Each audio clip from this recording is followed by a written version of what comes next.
6월 9일 화요일 고린도전서 14장 1절부터 12절입니다. 이 시간 저와 함께 1절부터 5절까지 말씀 보겠습니다.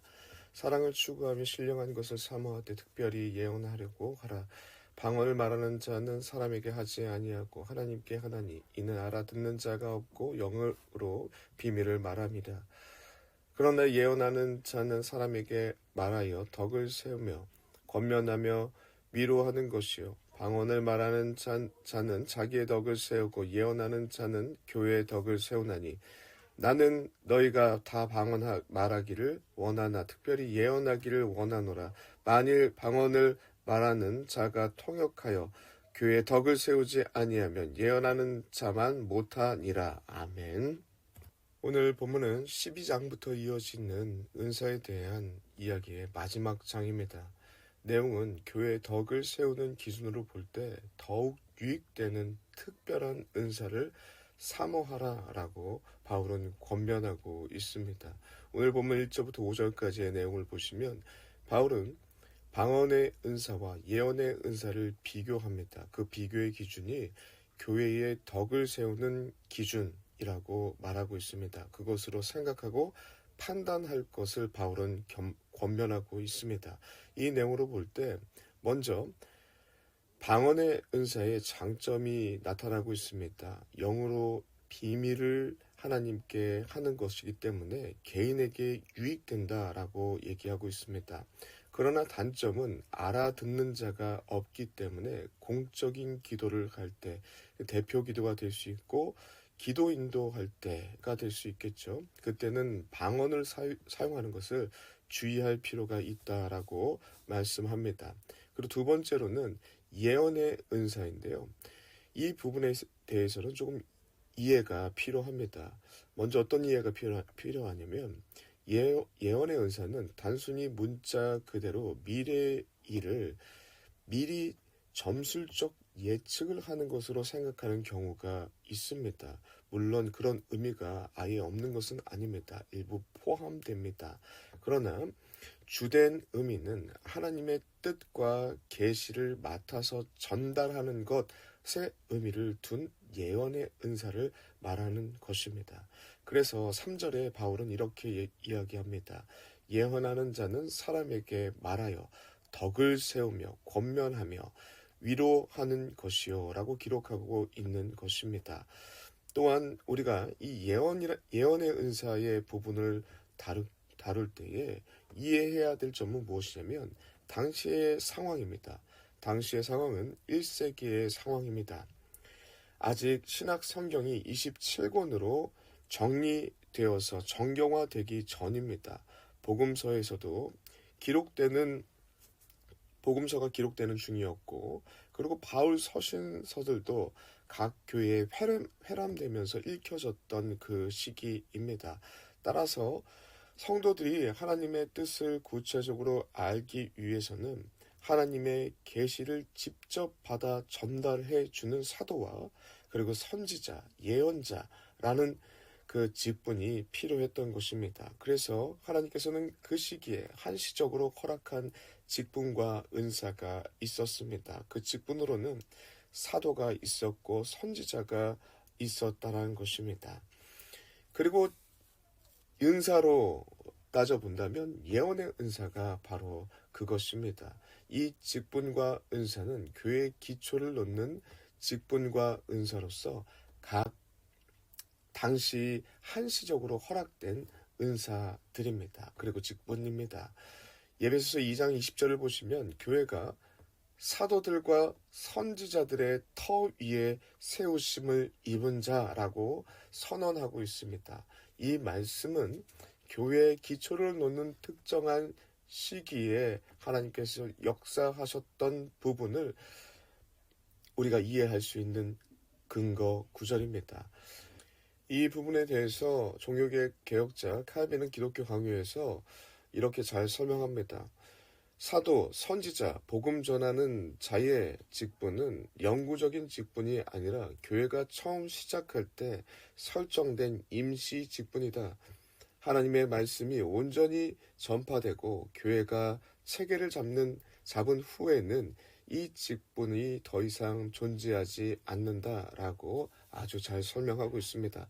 같은 맥락에서 예언의 은사도 마찬가지입니다. 사도와 선지자들을 통해서 성경이 완벽하고 충분한 기초가 주어졌습니다. 이후 강력한 성령의 역사로 교회가 140년경부터 논의가 시작돼서 419년 카르타고 회의까지 이어지면서 최종적으로 정확무원 하나님의 계시의 말씀이 신약 27권이 확정됩니다.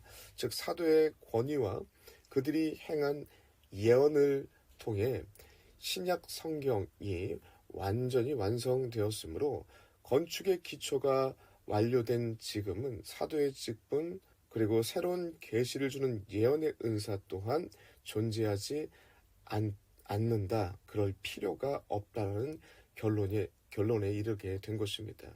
그리고 개혁주의 전통 신학적 입장은 과거의 예언의 은사가 오늘날 기록된 성경의 말씀을 올바르게 깨닫고 선포하는 설교와 그리고 성경 교사의 직분으로 계승대체되었다라고 봅니다. 그러므로 바울이 본장에서 언급하고 있는 예언의 은사는 지금은 없지만 이 은사가 가지고 있는 긍정적 기능은 3절에 사람에게 말하여 덕을 세우며 권면하며 위로하는 것, 바로 이러한 긍정적 기능은 오늘날에도 고스란히 이어지고 있습니다. 오늘날 온전히 계신된 성경을 우리가 스스로 볼 때에 이러한 일들이 일어나게 되지요. 그리고 또한 온전히 계시된 이 성경의 말씀을 깨닫고 그리고 바르게 설교하는 것을 통해서 설교를 듣는 가운데 또한 그러한 긍정적 기능이 나타납니다.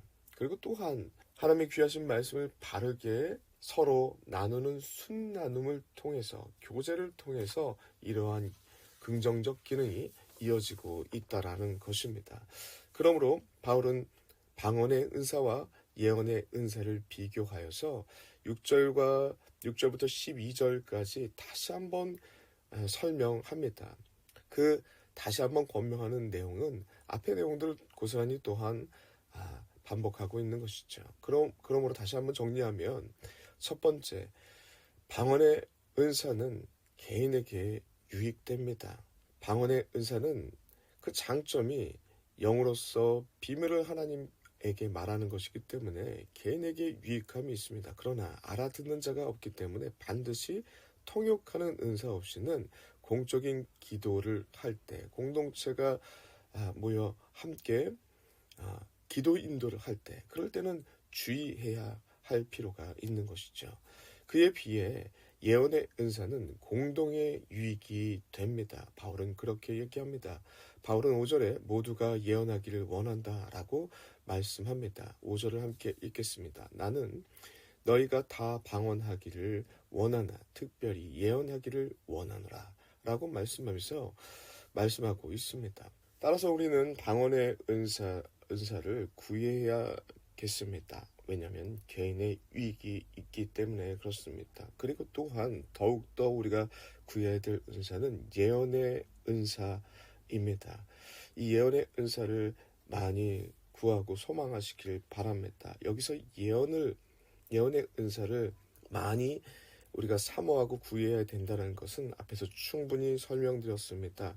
세 가지의 내용으로 우리가 오늘날 이어지고 있습니다. 온전히 계시된 예언의 말씀인 성경을 가까이 하시고 많이 읽으시고 많이 들으시길 바랍니다. 두 번째, 온전히 계시된 하나님의 말씀을 바르게 설교하는 이 설교의 내용들도 많이 들으셔야 될 것입니다. 그리고 그 바른 성경 해석을 바탕으로 한 성경 공부에 적극 동참하시길 소망합니다. 그리고 세 번째, 바른 말씀을 근거로 한 말씀의 적용과 실천이 있는 교제, 순나눔과 교제 활동을 통하여서 그러한 일들을 예언의 은사의 긍정적 기능들이 오늘날까지도 이어지고 있다는 것을 잊지 마시길 바랍니다. 3절의 말씀대로 그리하여 사람에게 말하여 덕을 세우며 권면하며 위로하는 일들이 여러분의 삶 가운데 가득하기를 소망합니다. 기도하겠습니다. 하나님 너무나도 감사합니다. 은사의 다양한 내용들을 설명하여 주시옵시고 이 은사가 하나님의 공동체의 유익과 그리고 하나님 나라의 덕을 위하여서 우리에게 주신다는 것을 깨닫습니다. 하나님 중요한 기준들 잃지 않도록 도와주시옵시고 하나님 주변을 살리고 나를 살리고 주변을 살리는 예언의 은사 지금은 있지 않지만 그 긍정적인 기능들이 오늘 가운데 이어지고 있음을 고백합니다. 하나님 말씀을 가까이 함으로 하나님의 귀하신 말씀을 선포하는 설교를 듣고 바른 성경 공부와 그리고 순나눔의 교제를 통해서 하나님 충만하게 우리가 사모하길 원합니다. 은혜 허락하여 주시옵소서. 예수님의 이름으로 기도드리옵나이다. 아멘.